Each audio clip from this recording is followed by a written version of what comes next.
Hi everyone, this is Ted Bauman here with your Friday Bauman Daily video. The talk this week has been about whether we are headed for a V-shaped recovery. That is, that the stock market declines, hits a bottom, and then bounces back up and resumes its upward trend. Now, the proximate reason for all this optimism that we may have hit a bottom, that we've turned around, is obviously the burst in stock price appreciation that we saw on Monday, Tuesday, and Wednesday this week. The market looked pretty good.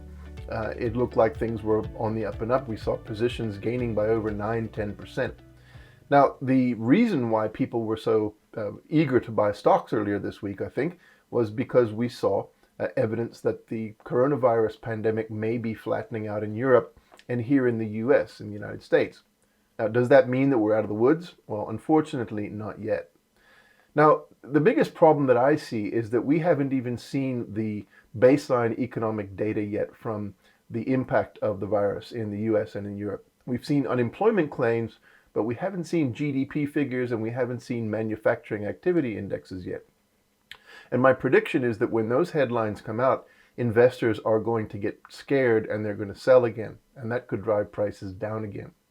Now remember that the big investors, the big institutional investors who often drive markets, are on the sidelines at the moment. They've moved into cash, they've moved into bonds. And really markets are being driven by people like you and me, retail investors who are looking for bargains. Now, what is the likely process from here? And I think that's where history can come in.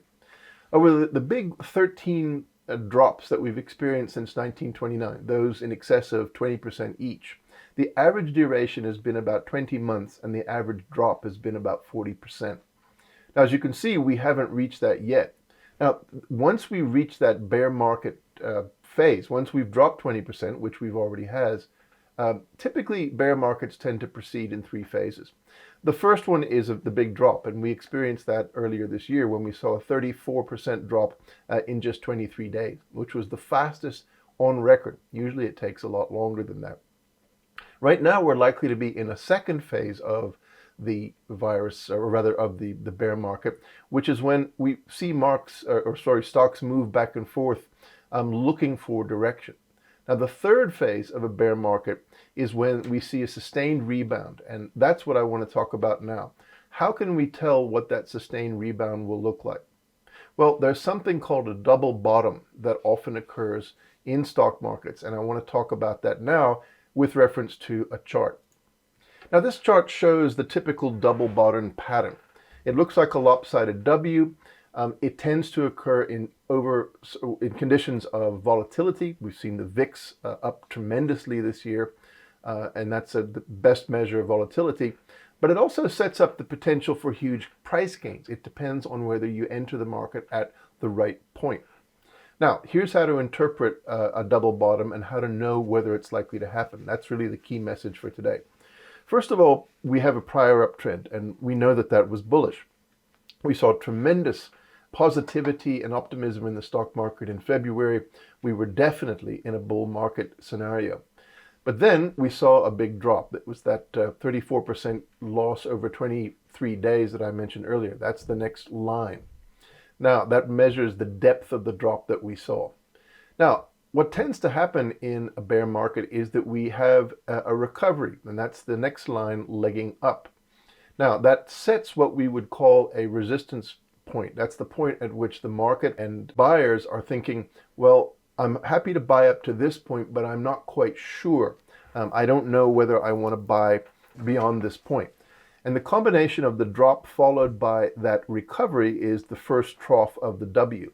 Now, one of the interesting things about that second point, the increase from the trough to the middle point, the middle part of the W, is that it tends to happen on relatively slow trading volumes.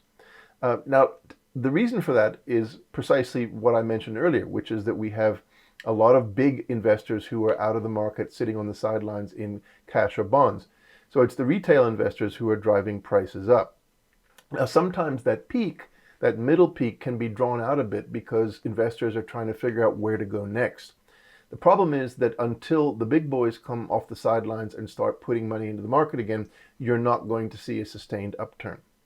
Now, what tends to happen is that as a result of bad news or as a result of a failure to break out beyond that resistance line, which is the dotted line that you see connecting the 2 points on the right-hand side of the graph, there's another decline.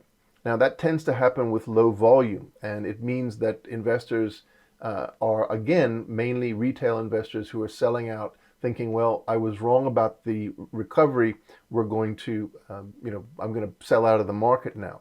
Now that usually takes about anywhere from between 1 and 3 months. But when it happens, you end up with a low that is actually lower than the previous low. You can see that from the bottom, that the second trough of the W is actually lower than the first one. That's an important signal. It means that people have become, in a sense, despondent. They've capitulated, sometimes is the word people use. Then you get an advance, and that's the important thing, that you begin to see a recovery in purchasing power, not just in terms of prices, but also in terms of volume. You see clear evidence that major institutional players are coming back into the market. Now here's the most critical thing at all. That little circle on the line on the far right-hand side of the W with the arrow shows a situation where the prior resistance level, in other words, the prior peak, maybe the peak that we set this week, is broken. And then we see people buying beyond that resistance point at high volumes. In other words, we see evidence that big institutional players are coming in and that resistance point is broken. And that, again, then becomes the new support point. So instead of retreating to a third trough, we then end up with a sustained increase in the market. Now, we don't know whether that's what we're in right now, but that's what I'm looking for. I'm looking for evidence that whatever price breakthrough we achieve is sustainable. And that's only going to happen when we see significant volume in the market and when we see the big boys with their institutional money coming back in and buying equities. My guess is, in fact, it's a pretty strong informed opinion, is that when we do see the headline economic numbers coming out, GDP, manufacturing indexes, and potentially more unemployment news, but also maybe some bad news coming from the stimulus that we've already started to see, that the Small Business Administration is not able to make the loans that the Congress authorized because of bureaucratic problems and resistance from the banking sector. Once people digest that, even if we are seeing a slowdown in the rate of increase of virus cases here in the US and the rest of the world, I think that investors will become concerned and will start selling again, setting up the second side of the double bottom. Now, the other thing to be aware of is that there are many parts of the country that were vastly unprepared for the virus and didn't do anything to prepare their populations for it until quite recently. And that includes Florida. It includes many parts of the South and the Midwest. And that means that we could still see major outbreaks of the virus, even if New York City manages to bring things under control. So when you take all those things together, the fact that we haven't seen the big economic data yet, there are still parts of the country that could see tremendous increases in virus cases and also mortality, I think we're setting ourselves up for a double bottom. So my advice is to wait until we reach the confirmed breakthrough of resistance in that double bottom pattern, and we see a significant volume in the market saying, yes, it's time to buy stocks again. Personally, I don't think we're there yet. Of course, there are values to be had. There are stocks that are worth buying. But remember, if the stock market still has room to go down, make sure that whatever buying you do is done in small batches so that you can achieve the lowest possible overall average price point. Your cost basis is as low as possible. That's how you're going to make the big gains. Whatever you do, don't try to buy all of your position in one go. Buy little bits and try to build up a position over time. Now, my final bit of advice or insight is the sector that I think is going to bounce back the fastest and the farthest. My guess is that it's going to be in housing. Now, last year, the housing market began to recover. There's a tremendous unmet demand for housing for a variety of reasons. The main reason is not low interest rates, and it's not anything else that prevents people from buying. It's the high cost of land in urban areas. It's the shortage of skilled construction workers after, frankly, many Mexican workers went home and are no longer available in the market. And the third thing was the high cost of construction materials thanks to the China-US trade war. Now, the virus has overwhelmed all of that, but there is still pent-up demand, and I guarantee you, after a lot of young people, millennials, have spent months sharing a house with their parents or with other people, they're really going to want to get back into the housing market.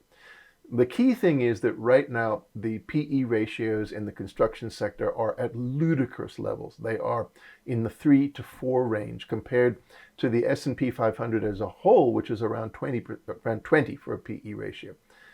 There are potential gains of 3, 4, or 500% in the housing market to be had. Mark my words.